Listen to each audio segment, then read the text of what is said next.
একশো দিন আগে আরজিকর মেডিকেল কলেজের বুকে নারকীয় সেই রাত নেমে এসেছিল।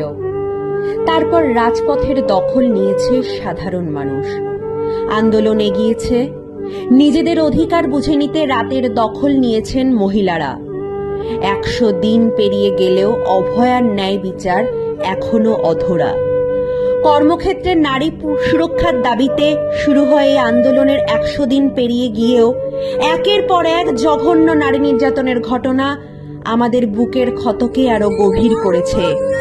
শততম দিন পেরিয়েও বিচার না পাওয়ায় আমরা রাজপথে রয়েছি। সেই বিচারের দাবিতেই আমরা আগামী রবিবার 17 নভেম্বর শ্যামবাজার 5 মাথার মোড়ে রাতের সমাবেশের ডাক দিচ্ছি।